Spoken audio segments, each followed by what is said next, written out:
కూర్చోండి బాబాయ్. ఏంటి బాబాయ్ పొద్దున ఎలా వచ్చారు? అదే ఈశ్వర, రైతు కూలీల విషయం. అవును బాబాయ్,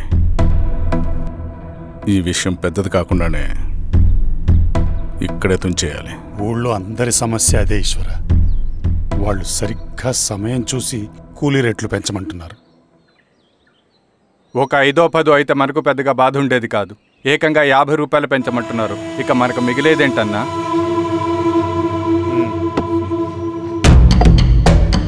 చెరువులోకి నీళ్ళు వచ్చేసరికి జలగలకు బలం పెరుగుతుందంట. ఆ అన్నల అండ చూసుకుని కూలీ నా కొడుకులు రెచ్చిపోతున్నారు. అలా కొనసాగడానికి వీల్లేదు. ఓ గంటకి మీరందరూ పోలీస్ స్టేషన్కి రండి. అక్కడ మాట్లాడి ఏం చెయ్యాలో ఒక నిర్ణయానికి వద్దాం. అలాగే పద.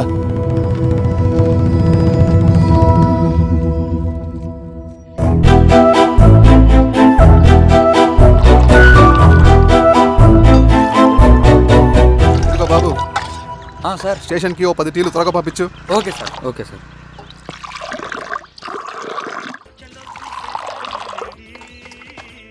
రెడ్డి గారు, బయట ఊరు నుంచి కూలీ వాళ్ళని తీసుకొస్తే ఇక్కడ ఊరోళ్ళు ఊరుకుంటారా?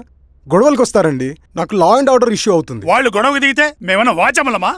ఏం చేయాలో మాకు తెలుసు. చుండూరు, కారంచెడు, పదిరికుప్పం, నీరుకొండల్లో ఏం జరిగిందో ఈ ఊర్లో కూడా అదే జరుగుతుంది. మీరు ఇలా ఆవేశపడితే ఎలా రెడ్డి గారు? మీరైనా చెప్పండి ఈశ్వర్ రెడ్డి గారు. ఏం చెప్పమంటావు గిరిధర్? వాళ్ళు ప్రతి సంవత్సరం ఇలా పెంచుకుంటూ పోతూ ఉన్నారు.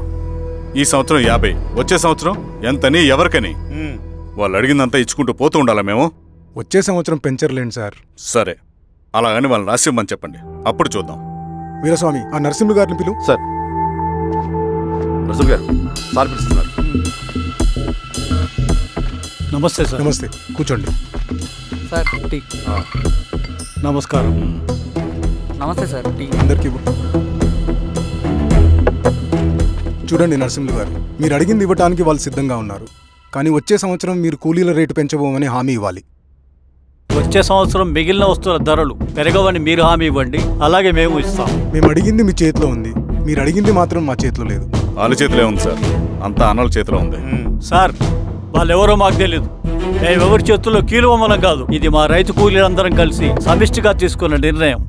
చిన్న చిన్న అవసరాలకు అప్పులు తీసుకున్న పాపానికి మా భూముల్ని బలవంతంగా గుంజుకుని మా పొలాల్లో మమ్మల్నే కూలీలుగా మార్చారు వీళ్ళు. భూమి మాది, పని చేసేది మేము, పండించేది కూడా మేమే. అవన్నీ మీ పార్టీ మీటింగ్ లో చెప్పుకోండి, వింటారు. కూలీ డబ్బులు ఎవరి దయాధర్మం కాదు, మీకు తోచినంత ఇవ్వడానికి అది మా హక్కు. మేము అడిగింది న్యాయబద్ధంగా ఇవ్వకపోతే మీ పొలాల్లో ఒక గింజ కూడా రాలదు. పండిన పంటనంతా కాకులకి గద్దలకి వేసుకోవాల్సి వస్తుంది. ఇక దీని మీద చర్చ అనవసరం. వస్తాం. నరసింహ గారు కొంచెం ఆగండి సార్. మీరైనా కొంచెం చెప్పండి సార్. కొవ్వెక్కిన ఎండ్రకాయ కన్నంలో ఇరుక్కుందంట. దాన్ని బయటికి ఎలా తీయాలో, కోసి కూర ఎలా వండుకోవాలో మాకు బాగా తెలుసు. పదండి బాబాయ్.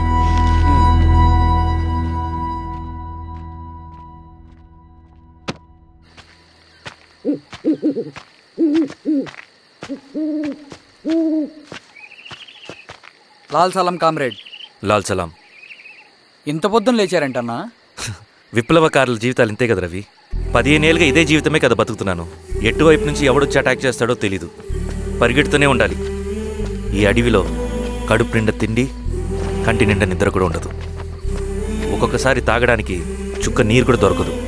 2 పుస్తకాలు, ఒక కిట్ బ్యాగ్, అందులో 2 జతలు, ఒకటి ఒంటి మీద, ఇంకోటి దండం మీద. ఇవే మనకున్న ఆస్తి. ఒక్కొక్కసారి ఇవి కూడా ఉండవు.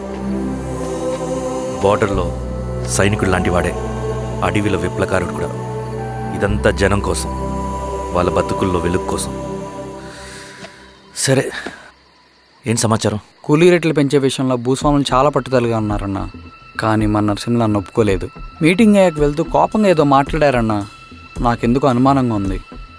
కీడు తలపడితే ఎక్కువ నష్టం వాళ్ళకే రవి. కానీ మధ్యలో రైతు కూలీల పరిస్థితి ఏమైపోతుందని ఆందోళనగా ఉందన్నా.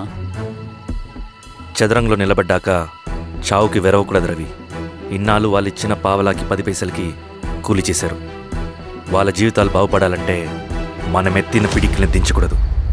సరే అన్నా. స్వామి, ఎలా ఉన్నారు ఊళ్ళో అందరూ? అందరూ బాగున్నారమ్మా. కోతలు కొయ్యలేదేంటి? ఊళ్ళో కూలి రేట్ల కోసం గొడవ నడుస్తూనే ఉందమ్మా. అడిగినంత ఇవ్వాల్సిందేనని కూలీలు, నచ్చినంత ఇస్తామని రైతులు. ఎవరు రేటు తేగట్లేదమ్మా. ఈ ఇష్యూలో అన్నలు ఇన్వాల్వ్ అయ్యారా? వాళ్ళు వెనక లేకుంటే ఈ కూలి చేసుకునే వాళ్ళకి ఎక్కడి నుంచి వచ్చినాయి అమ్మా ఎన్ని గుండ్లు? ఇచ్చింది పుచ్చుకుంటమే తప్ప ఏనాడన్నా ఇంత కావాలని అడిగారు వీళ్ళు. పోనీలే, ఇన్నాళ్ళకైనా వాళ్ళకేం కావాలో నోరు తెరిచి అడగగలుగుతున్నారు. సంతోషమేగా. తీసుకుని మీదటైనా జాగ్రత్తగా ఉంటుంది.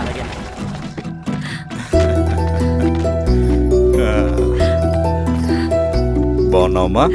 బాగున్నానన్నయ్య, నువ్వెలా ఉన్నావు? బాగున్నాను. రా లోపలికి వెళ్దాం. రా కూర్చో. సో ప్రయాణం అంతా బాగానే జరిగింది కదా?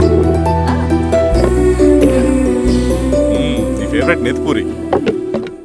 రా వడ్డిస్తారా? ప్లేట్ తిప్పు. నాకొద్దన్నయ్య, నాకు మంచి కాఫీ తాగాలని ఉంది.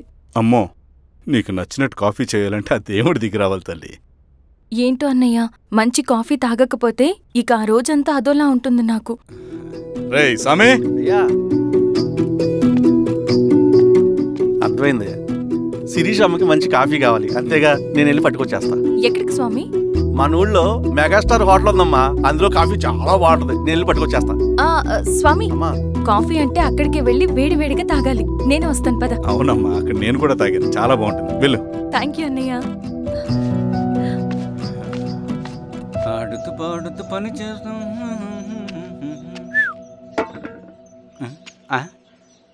ఏంది మీ పిల్లగాడికా? అవును. ఒకసారి పెట్టుకొని చూస్తా. పెట్టుకో.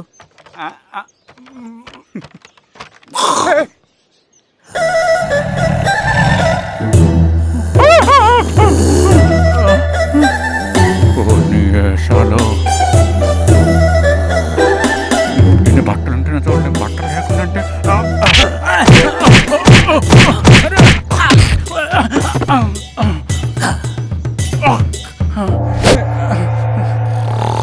చంపేస్తాను, నీకు దండ పెడతా.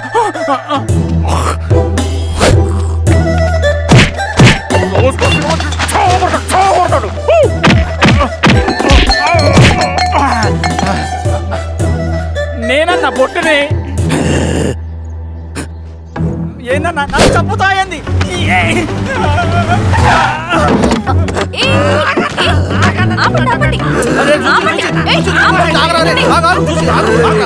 మాట్లాడి దొంగ సినిమా చూసాడమ్మా. పొద్దున్న నేను పొలాన్ని కొంచెం చంపేస్తాడమ్మా. మేడం మంచి కాఫీ పెట్టు. మేడమా? అయితే మేడంకి స్పెషల్ కాఫీయా? ఓకే అమ్మా. ఆడికి చిరంజీవి పిచ్చి.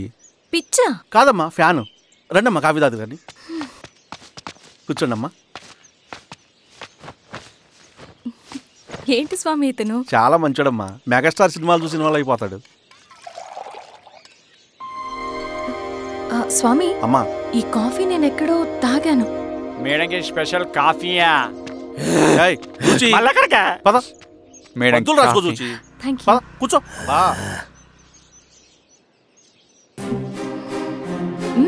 కాఫీ బాగుంది. ఎవరు చేశారు? మా రవణ పెట్టాడమ్మా. రవి? ఎవరు రమ్మను? రవణ మేడం పిలుస్తున్నారు.